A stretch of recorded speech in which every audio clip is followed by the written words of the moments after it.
Kamusta mga anime lovers? Bago magsimula ay shoutout sa ating mga awesome Lodi members Muamu Chup Chup. Nagsimulang magliwanag ang mga bahagi ng orasan na siyang ikinakatakot ng Arsobispo ng Zentopia at may narinig din si Kanona. Pinagpahinga muna ni Byro ang alagang Pugita. Saka tinatanggol nito ang bisa ng mga atake ni Natsu kaya nang sumugod ay nagawa niyang mapatalsik at hindi rin matawag ni Lucy si Taurus dahil sa kakayahan ni Byro. Tapos tuluyan itong pinagbubugbog ang bida. Kaya tinawag niya si Happy pero nahulog silang dalawa dahil kay Byro. Pero naisip pa ng bida na kung matatalo niya si Byro ay para niya na ring natalo si Gildarts. Nababahala si Kinana sa nangyayari sa kanya, ngunit alam niya ring noon ay naging isa siyang ahas at meron siyang isang kaibigan na susundo daw sa kanya. Samantala kahit nagugulpi ay wala pa rin bakas ng pagsuko kay Natsu kahit na mukhang hindi nakakayanin ng kanyang katawan. Subalit bumangon pa rin siya at tinamaan sa mukha si Byro pero tiniris lang siya nito na parang ipis. Saka minaliit nito ang fairy tale na nagtatrabaho lang daw para sa salapi. Nagkaroon ng lakas si Natsu ng kainin ng apoy ng mga kandila. Samantala naririnig na daw ng Arsobispo ng Zentopia na dumating na ang panahon ng pagwawakas. Naisip ni Cardinal Lapointe na merong traidor na naglabas ng impormasyon tungkol sa orasan kaya ipinapatawag niya ang pari na nakaligtas sa nakaraang pag-atake. Habang kasalukuyang nakikipaglaban ng bida ng walang mahika pero nakakawawa siya. Sa kabila ng sitwasyon ay nakuha pang landiin ni Dan si Lucy kaya inihagis sa kanya ni Byro si Natsu. Saka ipinaglaban ni Happy na mali ang pananaw nito tungkol sa kanilang guild. Kaya mas nainis si Byro at nagpa siya na tapusin sila ng Divine Arrow subalit pag-atake nito ay hindi tumama dahil kay Coco. Dahil naniniwala si Coco na kung misyon talaga nila ang kaligtasan ng mundo ay hindi dapat sila pumatay ng mga tao. Pero siya ang unang tatapusin ng boss ngunit sa tamang pagkakataon ay dumating si Erza gamit ang adamantine armor. Saka dumating na rin ang iba pang mga grupo ng misyon na nahanap na ang bawat bahagi ng orasan. Pero ayaw pumayag ni Byro dahil pagmamayari daw ng Zentopia ang orasan. Kaya sabay-sabay na umatake ang mga fairy tale wizard upang ipaintindi sa matigas na kokote ni Byro pero lahat ng ito ay pinawalang bisa ng kalaban. Kaya naisip ng mga salamangkero na kailangan nilang lumaban ng pisikal. Nang magkaroon si Lucy ng pangitain tungkol sa paparating na kaguluhan sa kalumutang ang mga parte ng orasan hanggang sa mabuo ito at nagliwanag sa buong paligid. Narinig ng mga tao ang nakabibinging tunog ng kampana na ikinabahala ng fairy tale. Saka dumating ang tunay na mga kalaban na walang iba kundi sila Midnight. Giit ni Midnight na siya na daw ngayon si Brain II at gamit ang orasan ay tatapusin nila ang mundo. Nang umatake si Midnight ay walang kwenta ang shield ni Dan at hindi rin ito mapawalang bisa ni Byro. At napag-alaman na dapat pala ay hindi nila kinolekta ang mga parte ng orasan dahil ito lang pala ang hinihintay ng bagong orasyon 6 ni Midnight. Nang umatake si Natsu ng apoy ay sinalag ito ni Erigor ng Storm Magic. Si Razor naman ay mas bumilis pa na parang isang mabangis na hayop. At si Cobra ay naglabas ng matinding kapangyarihan na inatake ni Natsu ngunit bigla sila nitong pinasabog kaya napinsala ang magkakaibigan dahil na rin sa bilis ni Razor. Si Erigor naman ay pinatalsik sila Erza at Gray habang si Dan ay handang protektahan sila Lucy pero nang makita nito si Angel ay bumaliktad din ito kaya kinuryente ng kalaban. At dahil mas malakas na ngayon si Angel ay pinalabas nito ang napakalakas na spirit na nagpasabog sa buong lugar. Samantala nagtataka rin ng Magic Council kung paano nakatakas sa kulungan ang orasyon 6. Pero pinaghihinalaan nila ang isang parte ng simbahan na dumalaw doon kaya ipinag-utos kay Lahal na mag-imbestiga tungkol dito. Nang magising si Natsu ay nasa loob na sila ng Blue Pegasus Christina dahil iniligtas sila ng mga ito mula sa gumuhong lugar. Kalaunan habang nakatingin sa libro ay napagtanto ni Lucy na nagkamali siya ng interpretasyon dahil dapat ay hindi nila kinolekta ang mga bahagi ng orasan. Pero hindi siya sinisisi ng mga kasama dahil mahirap naman talaga ang ibinigay na palaisipan ng kanyang ama. Samantala nais makausap ni Byro ang Archbishop ngunit ayaw pumayag ng Cardinal. Samantala nakakulong pala si Coco sa salang pagtataksil sa Legion. Saka muling narinig sa mundo ang tunog ng Infinity Clock dahil ang orasyon 6 ay pinag-aaralan kung paano ito mas magagamit sa kasamaan. Samantala nakabalik na rin ang Raijin Tribe upang tumulong na pigilan ang Infinity Clock. Ang orasyon 6 naman ay naghahanda na wasakin ang isa pang simbahan kahit meron ng mga bantay. Nagkaroon ng pagsabog saka dumating sila Cobra at Angel. Saka pinalabas ni Angel ang isang spirit at tinapos ang mga bantay. Gumamit pala ng concealment magic ang pari upang protektahan ng simbahan ngunit nalaman ito ni Cobra kaya pinasabog ang buong lugar. Nang magising si Kinana ay kumuha ito ng tinidor saka nagsulat sa dingding ng mga kakaibang simbolo. Ipinatawag ni Cardinal Lapointe ang Legion Corps upang ipakilala ang bago nilang miyembro na isang dating bilanggo na si Gutman Kubrick na master ng Rupture Magic. Samantala nasa paglalakbay pa rin sila Gildarts at Loki sa pag-iimbestiga sa mga winasak na simbahan. Humingi naman ng pabor si Dan na palayain si Coco kung magtagumpay sila sa misyon. Nagtungo naman sila Hal mula sa council upang magtanong sa Cardinal kung may kinalaman ito sa pagtakas ng orasyon 6 ngunit itinaboy lang siya ng Cardinal. Samantala inaalam na nila Levi ang ibig sabihin ng isinulat ni Kinana sa pader na may kinalaman sa Infinity Clock at naisip ni Kana na gamitin ang mga cards upang malaman ang lokasyon ng orasyon 6 na kasalukuyan ay pinaglalaroan ng mga militar. Nalaman ni Kana ang posibleng kinaroroonan ng mga kalaban kaya gumawa ng mga team ang master upang magtungo sa mga lokasyon. Samantala dahil ayaw sabihin ng nakaligtas na pari kung sino ang mga tagasunod ni Neville ay tinuruan niya ito ng leksyon sa harapan ni Coco. Nagalit si Dranbolt dahil tinukso siya ng mga kasama na walang ginagawa upang pigilan ang orasyon 6 ngunit pinigilan siya nila Hal. At nakiusap din sila Hal na kailangan niya muli ng tulong nito pero tila wala ng pake si Dranbolt simula nang iwan niya ang fairy tale sa Tenru Island. Totoo nga ang hula ni Kana dahil natagpuan nila si Jackpot na sabay nilang inatake pero kinontra nito ng yelo ang apoy at muntik tamaan ni Elfman si Natsu. Tinawag ni Lucy si Cancer at muli silang umatake ngunit nagpalabas ng steel wall si Jackpot. Habang patungo ang mga kasama sa mga destinasyon ay hawak ni Kana ang mga card nila para sa komunikasyon. Naka-jackpot ng kidlat si Jackpot na ginamit kay Lucy. At sa pagsugod nila Natsu ay nilagyan sila ng napakaraming balahibo. Pinaggugupit lang ito ni Cancer saka nabatukan sila ng mga kaserola. Magkakasama naman ng tatlong pusa nang puntahan rin sila ni Samuel. Dahil sa ulan ay natawag ni Lucy si Aquarius pero nagalit ito dahil tinawag lang siya sa putikan. Ngunit inatake na rin ito si Jackpot at sumabay pa sila Elfman at Natsu pero pinabalik ng kalaban ng tubig at tumama ito sa dalawa. Magkasama naman sila Bixlo at Wendy nang atakihin sila ng kapangyarihan ng Grim Reaper. Inatake sila muli nito ng malakas na hangin na pinigilan ni Bixlo. Saka naglagay ng buff si Wendy upang makalipad sila ngunit nilipad lang sila ng malakas na hangin ni Erigor. Tapos iniangat nito ang kalawit at inatake sila ng kidlat kaya lumaban sa kanya si Wendy ngunit nagpatuloy ang atake kaya sinalag ni Bixlo ngunit natalo ang mga babies niya. Pero nailipat na niya ang mga kaluluwa sa ibang manika saka inatake ang Grim Reaper na nakailag. At sa muling pag-atake nito ay kinontra na naman ni Wendy.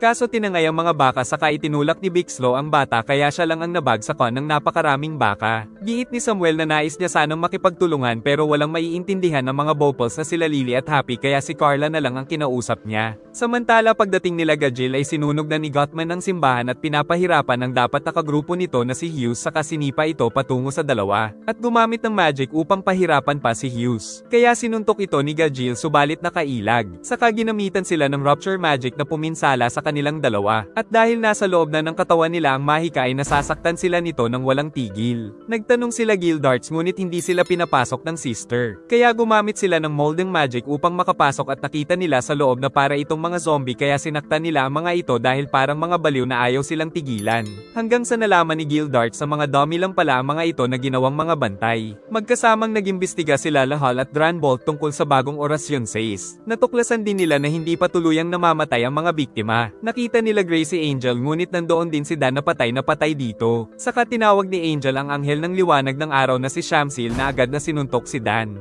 Umatake naman sila Freed at Gray pero nakiliti lang daw ito. Tapos inatake sila nito gamit ang liwanag. Napabagsak ni Cobra sila Evergreen at Max. Sunod nitong inatake si Erza na nakagamit naman ng adamantine armor. Saka gumamit siya ng Robe of Yuan ngunit hindi niya pa rin matamaan si Eric at siya pa ang tinamaan nito sa pressure point. Saka patuloy itong nagwala dahil nais niyang mabawi si Cubilius. Pagpasok nila Lahal at Dranbolt ay inakala nila na si Wendy ang babae kaya inanyayahan itong sumagot para sa imbestigasyon. Sinusubukan naman iligtas ni Wendy si Bixlo ngunit inatake na siya ni Erigor. Pero nagpatuloy ito sa pagpapagaling sa kasama kaya muling inatake ng kalaban dahil ayaw nitong mang-iwan ng kaibigan dahil dito ay naalala ni Erigor ang dating mga kasamahan. Nagtataka naman si Dranbolt dahil kamukha talaga ni Katja si Wendy. Giit ni Katja na sumuko na siyang mabuhay dahil isa-isang namatay ang mga kaibigan niyang mula sa mga pinasabog na simbahan. Subalit kalaunan ay sumabog ang isang spirit ni Katja dahil dumating si Racer kaya iniligtas ito ni Dranbolt sa mabilis na kalaban. Ngunit nagpatuloy si Racer sa pag-atake na parang isang mabangis na hayop. Kaya pinapatakas na sila ni Dranbolt dahil siya lang ang may kakayahang labanan ito kaya sa sobrang bilis ng dalawa ay halos hindi na sila makita. Subalit natatalo siya ng kalaban dahil walang training ang kanyang katawan. Naaalala ni Erigor ang nakaraan kaya nagalit ito at inatake sila Wendy ngunit lumaban pa rin sa kanya ang batang mage sa pamamagitan ng pagpapagaling dito kaya sariling alaala ng Grim Reaper ang tumapos sa kanya. Giit ni Katya na sila ang mga kaapo-apuhan ng tagasunod ni William Neville at ang palatandaan nito ay ang mga marka sa katawan. Subalit dumating si Dranbolt dahil natalo pala siya ni Razor na pinuntirya si Katya at ginamit ang anti-link sa babae sa kanagliwanag ng malakas. Pagkatapos nito ay hindi nila alam kung anong ginawa ni Razor. Ngunit ang malinaw ay nawala na ang kapangyarihan ni Katya kaya naglalaho na ang celestial spirit nito. Samantala magkakasama ang mga pusa habang inis na inis si Natsu dahil hindi nila matamaan ang kalaban dahil palagi silang nakukontra ng mga mahika ni Jackpot. Nakarating na rin sila Gildart sa dulo ng lugar kung saan nila nakita ang isang babae na nagngangalang Michelle Lobster. Kaya nagtaka sila kung sino ang babaeng kasama ni Lucy. Kaagad silang nag-report sa guild tungkol sa nalaman. Tapos nabalitaan pang inatake ng 6 generals ang Cardia Cathedral. Ginamit din ni Warren ang telepathy upang sabihin kina Lucy na isang impostor ang Michelle na kasama nila. Ngunit abala si Natsu pero hindi talaga siya makalapit kay Jackpot. Saka umalis na ito na agad na nagtungo sa isa pang simbahan upang pasabugin. Aatake sana si Max kaso nasipa siya ni Cobra, ngunit isa pala itong trap saka umatake si Erza ngunit nakaatake pa rin si Eric saka tatapusin ang ulo ni Erza kaya pinrotektahan ito ni Max. Narinig naman ni Cobra na may kailangan na siyang gawin kaya iniwan na rin ito sila Erza. Samantala ginamit rin ni Angel ang kanyang anti-link sa isa pang ninuno ng tagasunod ni Neville at meron na lang silang dalawang hinahanap samantala na wala na ng malay si Gray. Samantala muling naglaban sila Samuel at Lily dahil ayaw sabihin ni Samuel ang mga nalalaman tungkol sa ibinigay na misyon sa kanila ng Cardinal na pinaghihinalaang ginagamit lang ang Legion Corps sa pansariling interes nito. Gayunpaman ay handa pa rin daw si Samuel na sundin ang utos ng Cardinal. Ngunit ngayon ay natalo na naman siya ni Lily dahil hindi rin sigurado si Samuel sa landas na tinatahak nila. Hindi pa rin makalapit si Gajil dahil sa Rupture Magic ni Gothman. Ngunit natrap na pala ito ni Juvia gamit ang tubig at ang ginamitan siya ng Rupture ay naging limitado ang pinsala dahil sa tubig niyang katawan.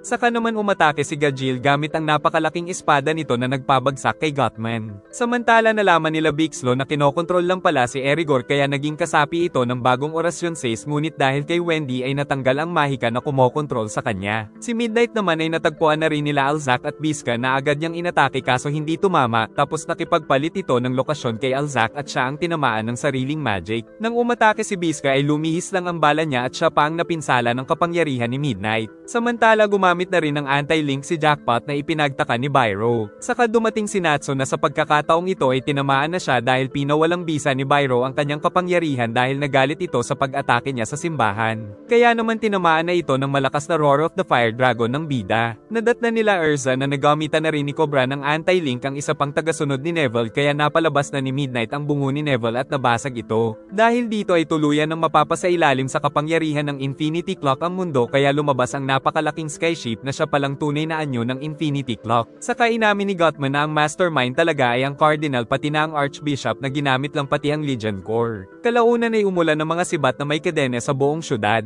At sinabi ni Byro na misyon niyang ibalik si Lucy kahit hindi niya rin naiintindihan ang sitwasyon. Nalaman din nilang si Jackpot pala ay walang iba kundi ang evil staff na si Clodoa. Saka pinag-utos nitong magpakilala na ang isa pa nilang member na si Imetasha pero hindi naniniwala si Lucy. Napaiyak naman ang babae dahil totoo pala ang sinasabi ni Clodoa dahil isa pala siyang member ng New Orasyon 6 upang gamitin ang fairy tale para hanapin ang mga parte ng orasan. Susuntukin sana ito ni Natsu pero pinigilan ni Lucy kaya tinamaan ng bida ng atake ni Imetasha. At nang batuhin si Byro ng gold seal ng Archbishop ay naging sunod-sunuran na lang din ito na parang aso. Inatake ni Imetasha si Lucy upang mawala ng malay habang nag-report naman si Elfman tungkol sa sitwasyon. Nakasama ni Natsu sa kulungan ng Jigglebot gang ngunit biktima lang rin ng mga ito. At nang sinuntok ng bida ang bakal ay tumalsik siya dahil sa magic barrier. Kaya pinigilan na siya ng Jigglebot gang na magpagod sa wala. Saka binigyan nila si Natsu ng costume pero mukhang tanga daw ito. Kwento ng mga ito na sinubukan nilang nakawin ang mga parte ng orasan para sila ang maghari sa mundo pero nahuli sila at ikinulong. Ngunit natuwa ang mga ito nang malaman na planong tumakas ni Natsu. Nakabalik na sila Elfman ngunit nag-aalala sa mga kaibigan na nabihag. Nagtungo sa kanila ang mga archaeologist at nagpakilala si Jean-Luc Neville na great-grandson ni Will Neville. Dagdag pa nitong kaibigan niya daw ang tatay ni Lucy. At isang araw ay aksidente na pa sa kamay ni Jude Hartfilia ang kamay ng orasan dahil sa negosyo. Dahil dito ay naghanap si Jude ng ligtas na lugar upang itago ito. Dagdag pa nitong ang nakakatakot na kapangyarihan ng Infinity Clock ay ang kakayahang manipulahin ang pag-iisip ng lahat ng mga tao. ito. Kaya nakiusap ang mga archaeologists na pigilan ito ng fairy tale na agad naman na tinanggap ni Macau. Balak pala nila Midnight na isakripisyo si Lucy na isang celestial wizard upang tuluyan nilang makontrol ang Infinity Clock. Ngunit umaasa pa rin si Lucy sa nabuong pagkakaibigan nila ni Imetasha. Samantala ibinigay ng mga archaeologists kay Erza ang malaking martilyo na pangontra sa orasan. Si Lehol naman ay ipinaayos ang surveillance lacrima kaya nalaman niyang si Cardinal Lapointe pala ang nagpatakas sa orasyon 6. Samantala ginamit ng Jigglebot Gang ang mga puwet upang wasakin ang pader ngunit napakatibay nito. Sumakay naman ang mga salamangkero sa Christina na kinokontrol ni Ichiya ngunit biglang yumanig dahil napinsala ito. Dahil nandoon pala si Racer na inatake si Mira upang pigilan sila. Saka inatake rin ng napakabilis si Elfman. Kaya nag-transform si Mira at dinala si Racer papalabas ng skyship upang makapagpatuloy sila sa misyon. Sa ibaba ay nagpatuloy ang labanan ng dalawa subalit nasipa ang dalaga dahil sa bilis nito. Pero winasak ni Mira ang bato at ginamit ang Satan Soul Halfes upang kalabanin ang mas pinalakas na Racer. Samantala si Kinana ay naglalakad sa kawalan habang ang Jigglebot Gang ay nakagawa ng apoy at nagpanggap silang nasa panganib. Kaya pinakawalan sila ng mga bantay pero pinagsasapok ng bida ang mga ito. May dumating pang mga kalaban ngunit ang Jigglebot Gang na daw ang bahala kaya inatake sila ng nag-aapoy na utot saka sumabog. Nakita nilang nakakulong din si Coco na nais sumama at nakarating kaagad kay Lapointe ang pagtakas ng bida samantala isasagawa na ni Midnight ang spell kay Lucy. Nag-report sila Hall sa Magic Council na ang Cardinal ang mastermind ng pagtakas ng orasyon 6. Samantala bulag naman ang mga tagasunod ng Arsobispo na hindi nila alam na kinokontrol lang ni Cardinal Lapointe. Nag-iisip naman si Byro kung tama pa ba ang pinapagawa sa kanila nito. Ngunit paparating na rin ang ating mga bida sakay ng skyship ng Blue Pegasus. Isinama ni Natsu si Coco dahil nais daw nitong tumulong. Ngunit bigla silang inatake ni Gothman saka sinipa niya ang mga mukhang puwet. Umatake ang militar sa Infinity Clock ngunit bumalik sa kanila ang bala nito. Kalaunan ay naging sobrang tanda ni Gajil at ang iba pang mga kasama ay naapektuhan din ng kapangyarihan ng orasan. Pero hindi naapektuhan si Erza dahil sa kanyang ancient weapon at ginamit ito upang paluin ang mga kasama kaya nagbalik na silang lahat sa normal. Samantala palihim na pumasok sila Gildarts kung saan nakita nilang mag-isa ang Archbishop kaya tinanong nila ito pero tila wala ito sa sarili. Saka nagpakita si Cardinal Lapointe na nagbantang hindi na sila makakalabas doon. Napakabilis naman ang labanan nila Mira at Racer. Subalit kalaunan ay tinamaan pa rin siya ni Mira Jane. Saka nagpatuloy sa habulan at muli na naman siyang tinamaan ng dalaga. Kaya mas nagpabilis pa si Racer at si Mira Jane naman ang kinawawa nito. Dahil sa sobrang bilis ay nagkakaroon na ito ng after image na walang tigil na inatake ang dalaga, kaya nagpa siya itong tumakas subalit kalaunan ay nagawa siyang mahuli nito, saka napakabilis na bumulusok patungo sa lupa kaya hindi maintindihan ni Racer kung paano siya nito nasasabayan. Pinaliwanag naman ni Mira na palagi kasing mas malakas ang taong nais protektahan ng mga kaibigan kaysa sa mga taong nais lang tumakas. Nang mapagtanto ni Racer na mamamatay lang siya kung patuloy na lalaban kay Mira ay sumuko na lang ito. Pinag-utos ni Midnight na pigilan ng dalawa ang fairy tale. Samantala ginamitan na ni Gothman ng Rupture Magic ang ating bida. At maging si Coco ay patuloy na pinahirapan ito kasama si Natsu. Ngunit hindi makagalaw si Gothman dahil pinigilan siya ni Hughes. Pero pati siya ay pinahirapan lang ng Master of Rupture Magic ngunit nagpa siya itong magsakripisyo upang makatakas ang dalawa. Umatake naman ng mga sundalo ng Zentopia sa Christina ng Blue Pegasus ngunit saglit lang sila nitong tinapos. Subalit pipigilan pa rin sila ni Byro kaso pag-atake ay tumalbog lang sa katawan ng Pugita kaya tuluyan itong nakapitan ng skyship na pinigilan ng mga kasama kaso tinutunaw na ito ng Pugita. Ngunit nais din tanungin ni Byro ng personal ang Archbishop tungkol sa mga utos nito. Samantala nagpalabas ng mga kadena ang Christina upang hindi makatakas ang octopus kaya bahala na daw ang fairy tale na ayusin ang iba pang mga gulo. Pagdating nila Natsu ay nakitang kaharap ni Gildarts ang Cardinal. Ngunit nakilala ito ng bida na si Master Zero ng Orasyon 6. Nakarating kay Warren ang natuklasan nila Gildarts kaya nalaman na rin ni Byro na ginawa lang puppet ang Arsobispo. At mainit na sila Natsu at Gildarts pero ginawang bihag ni Lapointe si Lucky. Kaso tinulungan sila ni Byro dahil sa nalaman. Kaya naman nasuntok ito ni Gildarts na tumalsik at nagpayanig sa paligid dahil sa lakas ng kapangyarihan.